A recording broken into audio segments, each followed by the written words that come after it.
Sac passé les Captain Emmanuel de Captain Dev. Aujourd'hui, on va parler de mise à jour de dépendance NPM. Alors, on va revoir un peu ce que c'est le Semantic Versioning. Donc voilà, je vous mets une petite image, une petite capture d'écran. Alors en fait, souvent notre version va être composée de 3 chiffres.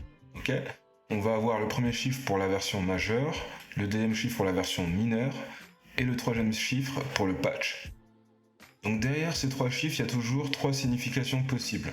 Donc quand vous allez être sur une version patch, donc c'est-à-dire que le troisième chiffre va être incrémenté, vous allez être sur un patch, c'est-à-dire c'est un bug fixe pour la plupart du temps. Quand vous allez être en version mineure, on va être sur des ajouts de fonctionnalités qui sont compatibles avec les versions précédentes. On va être sur la dépréciation de fonctionnalités, mais tout ça, normalement, vous pouvez le mettre à jour avec une compatibilité ou un chemin d'update très rapide.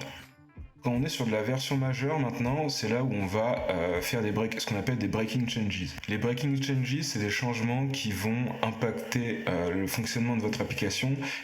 Vous aurez sûrement des changements à faire pour pouvoir les utiliser. Donc ça, c'est le semantic versioning en 2 mots. Maintenant, comment ça se traduit en fait? Je vais vous garder ça à côté. Hop, je vais réduire un peu la fenêtre. Ok, comment ça se traduit maintenant? Là, vous pouvez voir, j'ai ressorti un très vieux projet, plus rien n'est à jour. Webster m'a en train d'indexer, c'est pas grave. Alors là, il y a des endroits où on utilise des versions, ça veut dire que là, on veut exactement la version 0.06. Il y a d'autres moments où on va utiliser un petit chapeau. Et même dans certains projets, vous allez voir, hop, je ferai un petit zoom à l'écran, ce genre de choses. Donc en fait, pour vous expliquer très brièvement, je vais vous mettre une petite image à l'écran. Pour ceux qui me suivent sur Instagram, j'ai posté une petite photo qui explique un peu à quoi correspondent les tildes et l'accent circonflexe. D'ailleurs, si t'es pas abonné sur Instagram et qu'Instagram ça t'intéresse, je te mets le lien dans la description. Alors, du coup, ce qu'on va avoir, c'est quand vous allez voir ce tilde là, je fais un petit zoom, ça veut dire que vous autorisez la mise à jour de la version patch. C'est exactement ce qu'on voit ici, en fait. Quand vous allez utiliser le caret en anglais, donc c'est l'accent circonflexe, vous allez autoriser le mineur et majeur à être mis à jour automatiquement au moment de l'installation. Donc pour vous donner un exemple concret, donc voici un exemple. Si on veut mettre à jour 1.0.1, on peut spécifier soit 1.0, soit 1.0.x. Donc ça veut dire que là on va accepter toutes les versions sur la version patch. Soit on peut mettre un tilde et bloquer la version patch à la 1.0.4. Ok.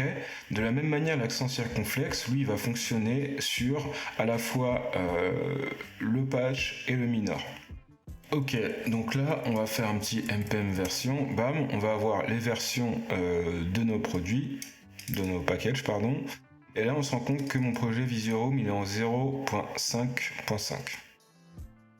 Maintenant, si je fais un npm version patch, bam, il passe en .6. Si je fais un npm version minor, il passe en 0.6. Et si je fais un npm version major, il passe en 1.0.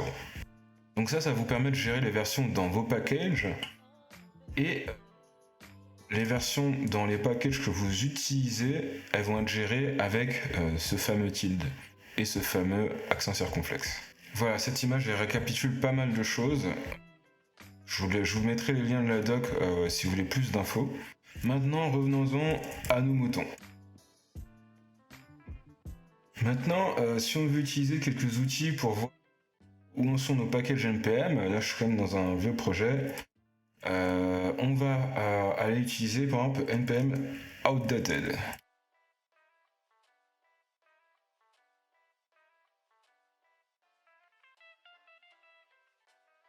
Donc ça va nous donner les versions qui ne sont pas à jour avec les versions qu'on va pouvoir utiliser et aussi à côté de ça les dernières versions. Donc là ça nous donne un rapide état des lieux. Maintenant il y a un autre package que j'utilisais avant qui est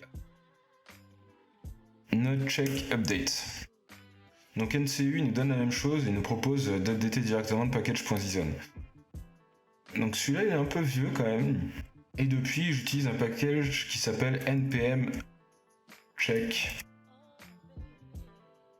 Alors lui c'est un peu la Rolls-Royce parce qu'il va proposer un mode interactif. Donc voilà, là je sais pas si vous voyez mon curseur, je peux me balader sur les packages updatés, je peux voir les versions, il me les classe, d'ailleurs il fait une boucle infinie, il me les classe au niveau du semver par type d'update. Donc ça c'est plus pour ceux qui n'utilisent pas Yarn, parce que avec Yarn, en utilisant Yarn upgrade interactive,